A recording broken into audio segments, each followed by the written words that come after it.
우리 사람들은 늘 두려움을 가진 채 살아가게 됩니다. 특히 불확실성과 불투명성의 미래를 바라보며 우리 현대인들은 불안과 두려움을 지니는 듯 합니다. 어떤 사람은 가볍게 내일 시험 때문에 긴장하고 또 걱정하는 것에서부터 공공장소에서 죽을 것 같은 극한의 압박감을 갖게 되는 공황장애에 이르기까지 그 두려움의 정도가 다양합니다. 내가 지금 목표로 하고 있는 이 학교에 입학할 수 있을까? 또 과연 지금의 이 건강의 어려움을 회복할 수 있을 것인가? 지금 다니는 직장에서 얼마나 일할 수 있을까? 내 노후 대책은? 각자의 상황은 다르지만 모두 다 조금씩의 어려움을 지니고 살아가는 것이죠. 오늘 본문의 제자들도 두려움 속에서 지금의 상황에 처해 있습니다. 우리 마태복음 20장 19절에 보면은 그 제자들이 마음속에 유대인들을 두려워하였습니다. 그리고 그 문들을 닫았고 예수님은 그들에게 너희에게 평강이 있을지어다 말씀합니다. 제자들이 유대인들을 두려워했던 것은 예수님이 유대인들의 손에 잡혀서 십자가에서 돌아가셨기 때문입니다. 그리고 그 유대인들은 예수와 연관된 자들을 잡으려고 혈안이 되어 있었습니다. 그러므로 그들이 자주 모였던 아마도 마가의 다락방이라고 추정되는 그곳에 모인 것입니다. 그런데 문들을 닫았다고 합니다. 보통 출입구는 하나이죠. 그런데 이 문들, 집안의 모든 문, 창문까지 포함해서 전부 다 닫은 것입니다. 왜냐하면 두렵기 때문이었습니다. 조금이라도 그 틈새를 통해서 사람들이 나의 존재를 알아챌까 봐, 그래서 잡혀가진 않을까 하는 두려움이 있었던 것입니다. 예수님의 그 평강의 소리에 제자들은 37절에서 또 무서워하며 놀라는 모습을 보여주게 됩니다. 그들이 놀라고 무서워한 이유는 예수님의 나타나심 때문이었습니다. 예수님은 실제적으로 제자들에게 수차례 많이 자신은 십자가에서 죽을 것이나 다시 부활할 것이다 라는 것을 가르쳤습니다. 하지만 그들은 그 말씀을 믿음으로 받아들이지 못했어요. 그렇기 때문에 예수님의 지금 모습이 과연 진짜인가 하는 의문과 놀라움, 두려움이 있었던 겁니다. 영으로 생각했습니다. 왜냐하면 예수님은 문을 열고 들어온 것이 아니라 공간을 넘어서 제자들에게 나타났기 때문입니다. 놀랍고 두려워하는 제자들을 향하여 예수님은 38절에서 어찌하여 두려워하냐, 무서워하냐 라고 말씀합니다. 이 말씀에 담긴 예수님의 참 마음속에 한탄에 섞인 심정을 생각해 보게 됩니다. 제자들이 어떠한 사람들입니까? 그 수많은 사람들 중에 뽑고 뽑힌 12명이었습니다. 교육을 시켰습니다. 말씀을 가르쳤습니다. 일주일에 3번 혹은 4번 가르친 것이 아니라 함께 3년을 먹고 자고 또한 매 순간마다 가르친 존재가 바로 제자들이었습니다. 그런데 그 제자들이 반응이 어떠했습니까? 예수님이 돌아가신 후 나는 어떠할까 마음속에 불안한 가운데 예수님이 나타나신 것입니다. 그러면 주님 말씀대로 살아나셨군요. 영광 할렐루야. 너무나 기쁩니다. 감사합니다. 적어도 이러한 반응이 나와야 되지 않겠습니까? 저만 그렇게 생각하나 봐요. 그런데 제자들은 영 냉랭하면서 마음속에 계속적으로 불안하고 놀라고 두려움을 나타내는 것입니다. 예수님은 39절에서 그들에게 손과 발을 보입니다. 나를 만져보라고 합니다. 영, 쉬운 말로 하면 귀신처럼 생각했던 겁니다. 귀신은 만질 수가 없겠죠. 하지만 부활한 예수님은 손과 발을 만질 수 있었습니다. 그리고 예수님에게는 십자가의 상처와 흔적도 있었습니다. 그래서 못자국과 창자국을 의심하는 제자들에게도 만져보라고 했습니다. 하지만 의심이 풀리지 않았습니다. 그래서 42절에는 예수님이 생선 하나를 달라라고 합니다. 내가 유령이 아니기 때문에 같이 식사한 것까지 보여주신 것입니다.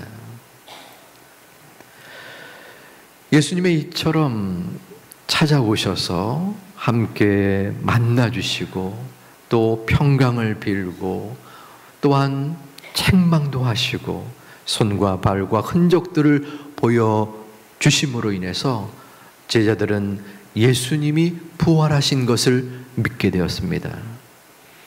이제는 유대인들을 두려워하지 않았습니다.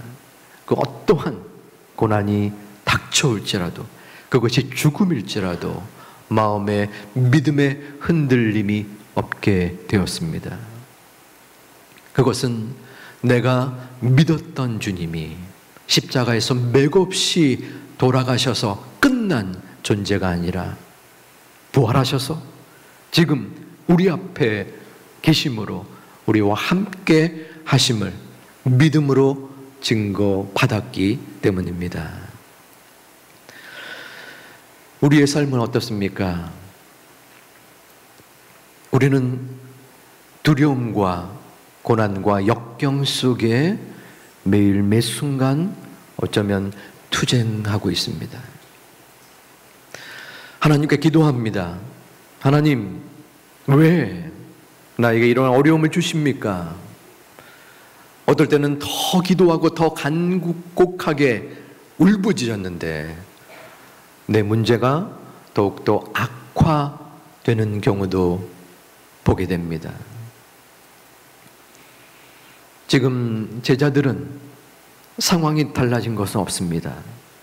여전히 군사들은 우리를 잡으려고 이리저리로 다닙니다. 나는 그 앞에서 어떠한 해결책도 간직하지 못합니다. 그런데 달라진 것이 있었습니다. 주님이 찾아오셨어요. 그리고 그 주님을 마음속에 믿게 된 것입니다. 이전에도 믿었지만 더욱더 부활하셔서 그 부활하신 주님이 지금 이 순간 나의 문제와 나의 두려움과 어려움을 함께 하실 것임을 믿었습니다. 그 믿음이 그 제자들을 변화시킨 것입니다. 우리의 마음 속에, 우리의 중심 속에 두려움과 괴로움과 어려움이 예수 그리스도 주님을 마음속에 믿고 의지함으로 두려움이 물러가고 다시 한번 하나님께 나아갈 수 있는 하나님의 자녀들 되시기를 주님의 이름으로 축원드립니다.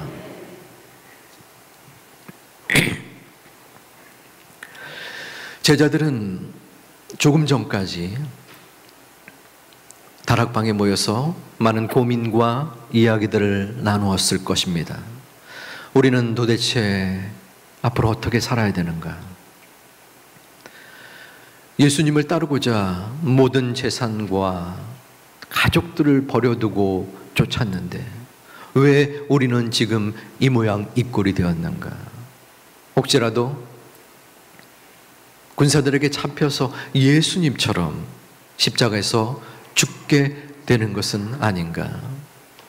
그런 마음의 고민과 갈등 속에 제자들은 하나님 앞에서 온전한 믿음을 보이게 된 것입니다.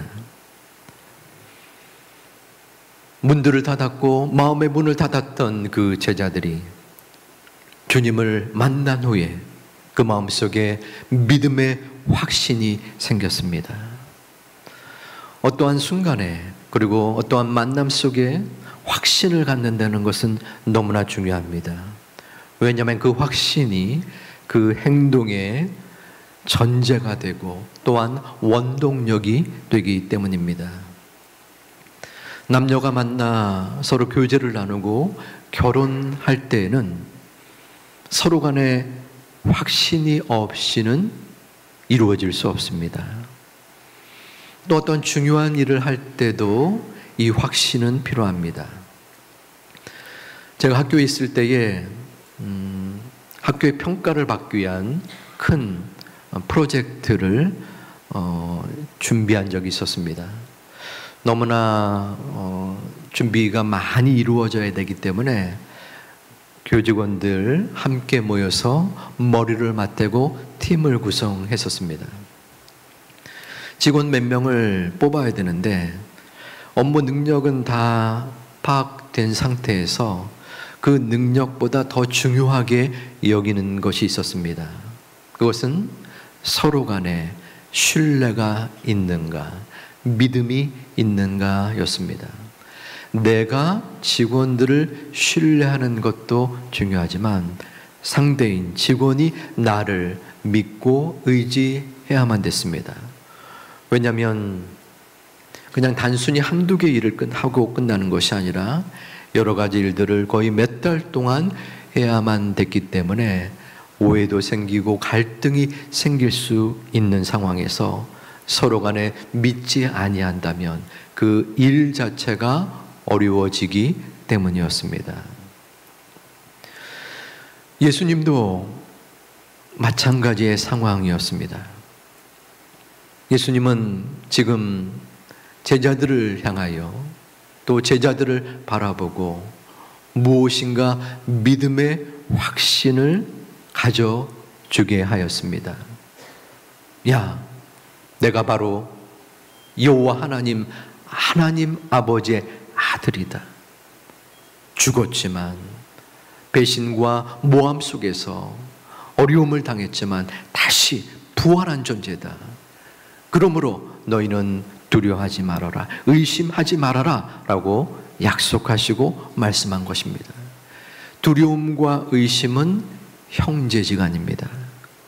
의심하기 때문에 마음에 두려움이 생기는 것입니다. 예수님은 그 제자들의 의심을 바꾸어 준 것이에요. 과연 주님은 능력의 주님이신가? 주님은 우리를 그냥 내버려 팽개친 것은 아닌가? 우리는 어떻게 살아갈 것인가? 살 수 있을 것인가? 이러한 의심이 계속 반복되는 가운데 주님은 나타나신 것입니다. 그래서 그 두려움이 비껴가고 또한 멀리 떨어져 버린 것입니다. 그런데 주님께서 그토록 심혈을 기울여서 어쩌면은 이 제자들을 책망만 하고 포기할 수도 있었을 듯합니다. 왜냐하면 3개월도 아니고 3년 동안을 밤낮으로 교육시키고 양육시키고 돌본 존재입니다. 그런데 그 제자들이 예수님을 기다리면서 앙망하면서 믿음으로 나아가야 하는데 계속 불안하다니.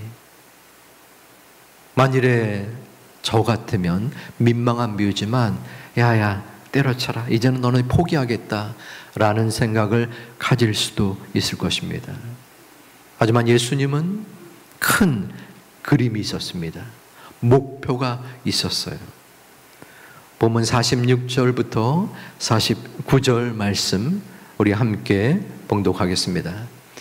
이같이 그리스도가 제3일에 죽은 자 가운데서 살아날 것과 또 그의 이름으로 죄사함을 받게 하는 회개가 예루살렘에서 시작하여 모든 족속에게 전파될 것이 기록되었으니 너희는 이 모든 일의 증인이라. 아멘. 너희 제자들은 이 모든 일의 증인이다. 복음에 보고 배운 것을 증언하는 역할을 너희가 해야 된다라는 것입니다. 증인의 모습은 재판장에서 쉽게 떠올릴 수 있습니다. 저도 증언을 선 적은 없어요. 하지만 증인의 역할이 중요하다는 것을 압니다. 그리고 누구나 다 증언을 하게 되겠는가? 그렇지 않습니다. 어떤 경우에서는 증언을 포기하겠습니다 라는 모습이 드라마나 영화 속에서 나타나죠. 왜 그런가요? 혹시라도 나의 신분이 드러나거나 아니면 내가 증언하는 것이 가해자에게 알려져서 해를 당하지 않을까 하는 걱정이 있기 때문입니다. 그런데 한편으로는 내가 증언함으로 말미암아 이 어려운 문제나 사건이 해결되거나 피해를 입은 사람이 조금이라도 유익이 된다면 그래도 내가 해야 되지 않겠나 하는 용기, 그것이 저는 증인이 가져야 되는 여러 중요한 요소 중에 하나라고 생각합니다. 증인이 된다는 것은 용기가 있어야 합니다. 예수님께서 복음의 증인이 되라 라고 제자들과 우리들에게도 말씀하고 있는 것입니다. 예수님은 제자들을 말씀을 많이 배운 소위 머리만 큰 존재, 제자로 삼기를 원치 않았습니다. 예수님은 제자들을 증인으로 삼기 위하여 오랫동안 교육시킨 것입니다. 우리 마태복음 28장 19절과 20절 우리 다시 한번 함께 봉독하겠습니다. 그러므로 너희는 가서 모든 민족을 제자로 삼아 아버지와 아들과 성령의 이름으로 세례를 베풀고 내가 너희에게 분부한 모든 것을 가르쳐 지키게 하라. 볼지어다 내가 세상 끝날까지 너희와 항상 함께 있으리라 하시니라. 아멘. 여기서 중요한 단어 하나를 꼽으라 하면 저는 제자보다도 가서라는 말을 뽑고 싶습니다. 왜냐하면 가야만 복음이 증거되기 때문입니다. 가지 않으면 아무것도 이루어지지 않습니다. 간다는 것은 마음만으로 그리고 이론적으로만 끝나는 것이 아닙니다. 간다는 것은 직접적으로 행동으로 이루어져야 합니다. 제자들도 복음을 증거하기에 어려운 상황에 처해 있었습니다. 당시 로마 황제는 자신을 신이라고 칭하면서 강력한 국가를 통치하였습니다. 그렇기 때문에 예수님을 구주로, 구원자로 섬기는 크리스찬은 바로 로마 황제에게 있어서 배신자였습니다. 그러므로 로마에서는 이 그리스도인들을 핍박하기 시작했습니다. 성도들은 복음을 증거할 수 없는 상황이었습니다.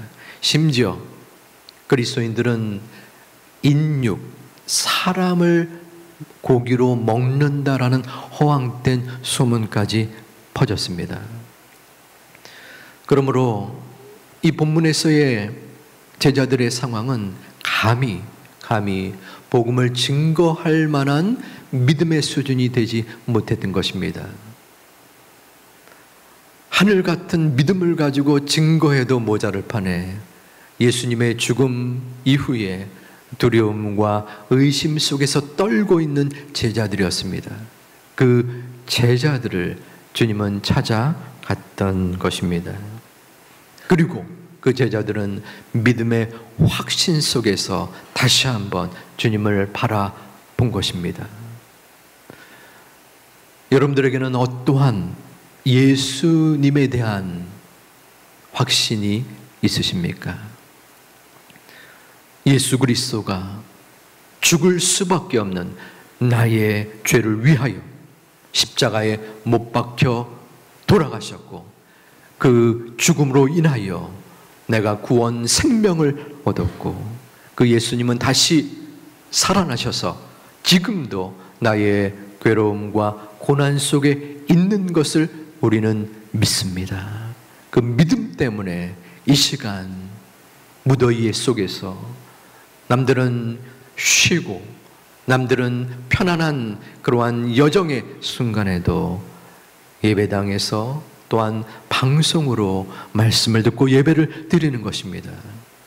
그러한 우리의 마음 속에 믿음 속에 우리는 무엇을 바라봐야 합니까? 바로 주님께서 우리에게 남겨주신 믿음, 그 믿음 속에 증인의 모습이 있어야 합니다. 믿음을 간직하고 그 믿음을 마음속에 품으면 드러날 수밖에 없습니다. 제가 아는 목사님이 머리에 관심이 많았습니다. 더 정확하게 얘기하면 머리카락이 숱이 좀 점점 적어지니까 탈모 병원을 이렇게 찾아다녔어요. 그러다가 맞는 병원이 있었는지 어느 병원에 탈모의 효과를 보았습니다. 부산에 있대요. 그래서 그 이야기를 만나는 사람마다 다 하는 거예요. 특강 때도 얘기를 하더라고요. 이건 너무하다. 전혀 관계가 없는 얘기를 그 병원 이름까지 얘기하고 전화번호 적어주고 그 병원에게 어떠한 돈을 받은 것도 아닙니다. 얼마나 혜택을 받았으면 기뻐가지고 그 이야기를 하는 것이에요. 그 마음속에 자신이 받은 혜택, 또 자신이 받은 유익을 사람들에게 전하고자 하는 마음이, 열정이 있었던 겁니다. 저와 여러분은 주변의 사람들에게, 가족들에게 무엇을 전하고 무엇을 증거하고 권면합니까? 맛있는 것을 전할 수 있겠죠. 재미있는 영화, 좋은 여행지, 책 등등을 전하는데 우리는 서슴지 않고 사람들에게 말합니다. 하지만 복음의 전함, 복음의 증거에는 우리는 어떠합니까? 우리는 모두가 이 땅에서의 삶을 마친 후 하나님 앞에 서게 됩니다. 하나님은 사랑과 웃음으로 우리들을 맞이해 주실 것입니다. 동시에 우리에게 질문을 하실 수 있습니다. 아무개 집사야, 아무개 성도야, 노 목사야, 너는 저 땅에서 얼마나 복음의 증거를 위하여 마음을 다하고 뜻을 다하고 실행하였느냐? 너는 복음의 기쁜 소식을 받았어야 될 주변의 가족, 이웃들에게 너의 입술을 통하여, 너의 행동을 통하여 그들에게 그 소식을 얼마나 증거하였느냐? 그 예수님의 물음 앞에 우리는 어떠한 답변을 하시겠습니까? 마태복음 17장 4절에서는 베드로가 주님 앞에서 초막 셋을 짓겠나이다 말씀합니다. 그런데 그 앞에 따르는 말이 있습니다. 주님, 우리가 여기 있는 것이 좋사오니. 베드로는 천국을 바라보고 천국을 증거해야만 했습니다. 하지만 그는 지금 이 자리, 내가 머문 이곳, 이 땅의 역할들이 좋기 때문에 초막을 짓겠다라고 하는 것입니다. 이 같은 모습은 현대교회에서도 나타날 수 있습니다. 어떤 사람이 현대교회를 해안가에 구조대라고 표현을 했습니다. 해안에 있는 마을 사람들이 바닷가에 놀러 오는 사람들을 또한 도움을 주기 위하여 해안 경비대를 마련했습니다. 몇 명의 사람들이 모여서 조를 따고 자신의 역할들을 또 나누었습니다. 열심히 그 일을 감당했어요. 그 해변가를 돌아다니면서 가끔은 물에 빠진 사람, 또 어려운 사람들을 구했습니다. 생명 구조를 한 것입니다. 그런데 조금씩 시간이 지나면서 서로 간에 이 구조대원들끼리 친해진 것이에요. 점점 더 그 생명 구조의 본분을 망각하고 소홀히 하게 됩니다. 서로 만나면 좋으니까 함께 식사를 하고 놀러도 갑니다. 저는 목회자로서 제2교회를 생각해 봅니다. 우리 교회는 어떠한가? 혹시 베드로처럼 초막 셋을 지으려는, 혹은 해안구조대의 생명구조를 소홀히 하는 그 사람들의 모습이 있지는 않은가? 하지만 그렇지는 않다라는 마음의 확신이 듭니다. 왜냐하면 지금까지 우리 교회는 복음 전도를 위하여, 복음 증거를 위하여 성실하게 헌신적으로 그 역할을 감당한 증인들이 이 자리에 있기 때문입니다. 하지만 지난 3년 6개월 동안 우리는 코로나라는 예상치 않은, 그리고 복음이 증거되기 힘든, 전할 수 없는, 선교의 여정을 나갈 수 없는 상황을 경험하였습니다.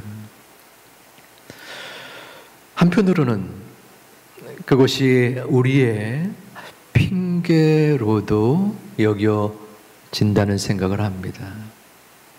하지만 그 모든 것은 이제 지나가고 우리는 이 말씀 앞에, 이 복음의 증거, 증인 앞에 바로 서야 합니다. 우리의 마음속에 내가 복음의 증인으로서의 역할을 회복하고 나아가야 합니다. 주님께서는 마지막 유언의 말씀을 던지셨습니다. 명령을 내리셨습니다. 너희는 가서 모든 민족으로, 그 대상이 누구이든 간에 제자를 삼아 복음을 증거하고 그들을 하나님 앞으로 바로 세워라. 바로 그것이 우리에게 주신 여호와 하나님의 그 아들 주님의 명령입니다. 그 명령 앞에, 그 명령이 나와 상관없는 것이 아니라 나를 향한 사명과 소명임을 마음속에 우리는 되새기고 그 길로 나아가야 합니다. 여호와 하나님께서 우리를 택하여 우리를 부를 때에 우리에게 말씀하시고 질문하실 때 부끄러운 모습이 아니라 부족하지만 하나님의 한 영혼을 위하여 제가 기도하고 또한 노력하고 모든 내가 할 수 있는 열정과 최선을 다했습니다. 라고 자신 있게 답변할 수 있는 저와 여러분이 되시기를 주님의 이름으로 축원드립니다. 그것이 바로 증인의 모습인 것입니다. 우리는 성경적 정체성, 우리 7월 초부터 함께 선포하고 또한 묵상하였습니다. 오늘은 7월 30일, 그리고 내일은 마지막 날입니다. 7월 31일, 내일의 정체성은 무엇일까요? 오늘 설교의 주제이기도 합니다. 나는 복음을 증거하는 자입니다. 제가 먼저 선창을 하면 여러분들이 뒤이어서 힘차게 선포했으면 합니다. 나는 복음을 증거하는 자입니다. 아멘. 이 사실이, 이 선포가 여러분 마음속에 믿음으로 받아들여지십니까? 아멘 소리가 적네요. 마음으로 하시는 줄 압니다. 중요한 것은 우리의 소리가 아니라 우리의 중심입니다. 나는 복음을 증거하는 자입니다. 그러기 위해서는 우리의 마음속에 믿음의 확신이 있어야 합니다. 그냥 확신이 아닙니다. 주님이 나를 위해 돌아가셨구나. 돌아가셨으니 감사하지. 이것은 한낱 스쳐 지나가는 주문처럼 느껴질 수 있습니다. 우리의 마음속에, 믿음 속에 내가 이 땅에서 죽을 지경이었는데, 죽을 수밖에 없는 사람이었는데 그 주님이 나를 위하여 생명을 바쳐서 하늘에서 아무런 고생과 어려움이 없는 그분이 직접 이 땅에 오셔서 그 고충과 고난과 고통을 당하셨으니 내가 그 주님 앞에 감사하지 않을 수 없습니다. 이것이 바로 믿음의 확신인데, 이 확신이 있을 때에 우리의 마음속에 저절로, 그리고 하나님 앞에 평강과 감사로 그 복음이 증거되어 나올 수 있는 것입니다. 주님은 그 모습을 보고 제자들을 축복하셨습니다. 50절 말씀에 주님께서는 그들을 데리고 베다니 앞까지 나가사 손을 들어 축복하셨습니다. 이제 복음의 증인이 될 그 제자들을 향하여 주님은 미리 마음의 기대와 사랑으로 그 축복을 표현한 것입니다.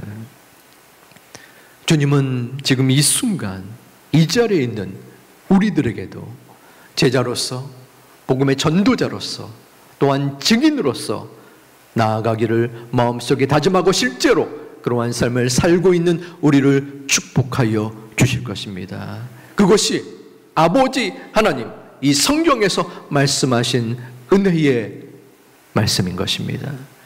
그냥 우리를 내버려 두지 아니하신다 하였습니다.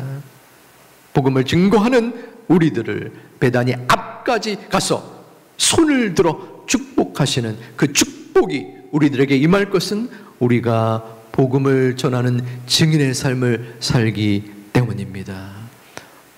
복음은 전해도 되고 전하지 않아도 되는 선택 사항이 아닙니다. 복음 증거는 주님께서 마지막 유언으로, 명령으로, 사명과 소명으로 남겨주신 우리의 책임입니다.